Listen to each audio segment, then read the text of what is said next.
সকলকে স্বাগত আমার প্রিয় ছাত্র বন্ধুরা। আজ আলোচনা করব একাদশ শ্রেণীর শিক্ষা বিজ্ঞান suggestion education subject 2022 final suggestion. আজকে আলোচনা করব 40 মার্কসের কোশ্চেন্স, বড় প্রশ্ন সাজেশন নিয়ে আজকে আলোচনা করব। সঙ্গে থাকবে, সম্পূর্ণ ভিডিওটি দেখবে। তোমরা দেখছো ডিজিটাল মেন্টর, আমি তোমাদের সাথে রয়েছি তোমাদের বন্ধু। একাদশ শ্রেণীর শিক্ষা বিজ্ঞান সাজেশন 2022 গ্রুপ এ প্রথম অধ্যায়, দ্বিতীয় অধ্যায়, তৃতীয় অধ্যায়, এই তিনটি অধ্যায় মিলে সাজেশন দিচ্ছি ছাত্র বন্ধুরা, তোমরা দেখে নেবে। প্রথম প্রশ্ন, সহ পাঠক্রমিক কার্যাবলী বলতে কি বোঝো? বিভিন্ন প্রকার সহ পাঠক্রমিক কার্যাবলীর প্রকারভেদগুলো আলোচনা করো। খুবই গুরুত্বপূর্ণ প্রশ্ন। তার সঙ্গে তোমরা আরও লিখবে বা তোমরা যেটি পড়বে, সহ পাঠক্রমিক কার্যাবলীর 4টি উপযোগিতা লেখো। সহ পাঠক্রমিক কার্যাবলীর 4টি উপযোগিতা লেখো। দ্বিতীয় প্রশ্ন, শিক্ষার সমাজতান্ত্রিক লক্ষ্যগুলি আলোচনা করো। শিক্ষার সমাজতান্ত্রিক লক্ষ্যগুলি আলোচনা করো। তৃতীয় প্রশ্ন, শিক্ষার লক্ষ্যের প্রয়োজনীয়তা কী? শিক্ষার লক্ষ্যের প্রয়োজনীয়তা কী? শিক্ষা হলো একটি জীবনব্যাপী প্রক্রিয়া। শিক্ষা হলো একটি জীবনব্যাপী প্রক্রিয়া, বিষয়টি সংক্ষেপে আলোচনা করো। খুবই গুরুত্বপূর্ণ প্রশ্ন। চতুর্থ প্রশ্ন, শিক্ষার ব্যক্তিতান্ত্রিক মতবাদ সম্বন্ধে আলোচনা করো। শিক্ষার ব্যক্তিতান্ত্রিক মতবাদ সম্বন্ধে আলোচনা করো। শিক্ষার ব্যক্তিতান্ত্রিক লক্ষ্যের সুবিধা ও অসুবিধা উল্লেখ করো।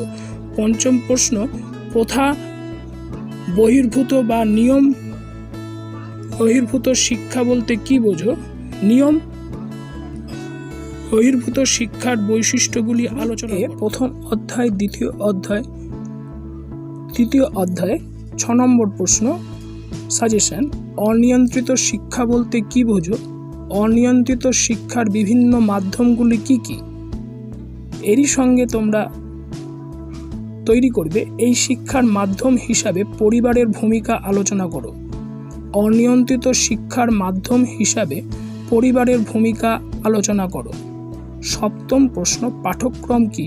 পাঠ্যক্রম নির্ধারণে শিশুর কোন কোন চাহিদা ও ক্ষমতার উপর গুরুত্ব দেওয়া উচিত? পাঠ্যক্রম নির্ধারণে শিশুর কোন কোন চাহিদা ও ক্ষমতার উপর গুরুত্ব দেওয়া উচিত? খুবই গুরুত্বপূর্ণ প্রশ্ন। অষ্টম প্রশ্ন, বয়স্ক শিক্ষা বলতে কি বোঝো? বয়স্ক শিক্ষাকে সামাজিক শিক্ষা বলা হয় কেন? খুবই গুরুত্বপূর্ণ প্রশ্ন। এর সাথে তোমরা করবে নিয়ম বহির্ভূত শিক্ষার মাধ্যম হিসাবে বয়স্ক শিক্ষা ও ধারাবাহিক শিক্ষার ভূমিকা উল্লেখ করো। চতুর্থ অধ্যায়, পঞ্চম অধ্যায়, ষষ্ঠ অধ্যায়, সপ্তম অধ্যায়।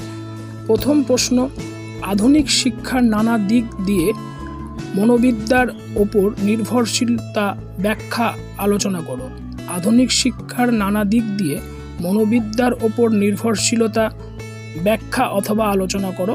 অথবা মনোবিজ্ঞান কিভাবে শিক্ষার বিভিন্ন ক্ষেত্রকে প্রভাবিত করে তা ব্যাখ্যা করো।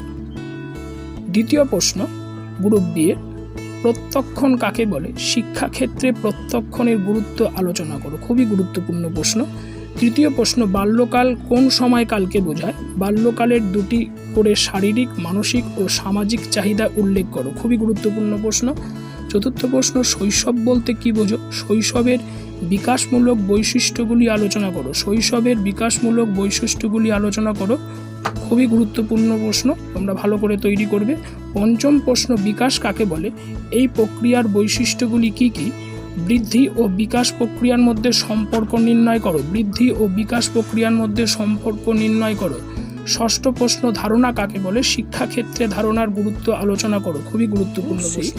প্রাথমিক শিক্ষা ও স্ত্রী শিক্ষা প্রসারে ঈশ্বরচন্দ্র বিদ্যাসাগরের অবদান সংক্ষেপে বর্ণনা করো। খুবই গুরুত্বপূর্ণ প্রশ্ন। দ্বিতীয় প্রশ্ন, প্রাচীন ভারতীয় শিক্ষা ব্যবস্থায় তক্ষশিলা শিক্ষা কেন্দ্রের গুরুত্ব আলোচনা করো। তোমরা এর সঙ্গে আরেকটি প্রশ্ন করে রাখবে ছাত্র বন্ধুরা, প্রাচীন ভারতীয় শিক্ষা ব্যবস্থায় নালন্দা বিশ্ববিদ্যালয়ের শিক্ষা কেন্দ্রের গুরুত্ব আলোচনা করো। তৃতীয় প্রশ্ন, রবীন্দ্রনাথের শিক্ষার লক্ষ্য ও পদ্ধতি সম্পর্কে সংক্ষেপে আলোচনা করো। চতুর্থ প্রশ্ন, জনশিক্ষা ও নারী শিক্ষা বিস্তারে রাজা রামমোহন রায়ের অবদান আলোচনা করো। গুরুত্বপূর্ণ প্রশ্ন। পঞ্চম প্রশ্ন, ম্যাকলের মন্তব্য বলতে কি বোঝায়? ম্যাকলের মন্তব্য বলতে কি বোঝায়? কিভাবে ম্যাকলের মন্তব্য প্রাচ্য পাশ্চাত্য দ্বন্দ্বের অবসান ঘটায়? খুবই গুরুত্বপূর্ণ প্রশ্ন। সেই সঙ্গে সঙ্গে আজকে আলোচনা অংশের ভিডিওটি এই পর্যন্ত। আজকে আলোচনার অংশের ভিডিওটি ভালো লাগলে লাইক, শেয়ার, কমেন্টস করতে ভুলবে না। যে সকল ছাত্রবন্ধু নতুন দেখছো ডিজিটাল মেন্টর চ্যানেল, তাদের প্রত্যেকের কাছে আমার আবেদন রইল ডিজিটাল মেন্টর চ্যানেলটি সাবস্ক্রাইব করে পাশে থাকা নোটিফিকেশান বেল আইকন অন করে অল অপশানে ক্লিক করে দিলে এই জাতীয় শিক্ষামূলক বিভিন্ন আলোচনা অংশের গুরুত্বপূর্ণ ভিডিওর লেটেস্ট নোটিফিকেশান তোমাদের কাছে সরাসরি পৌঁছে যাবে। তোমরা প্রত্যেকে ভালো থাকবে, সুস্থ থাকবে, সুরক্ষিত থাকবে। সম্পূর্ণ ভিডিওটি দেখার জন্য অসংখ্য ধন্যবাদ।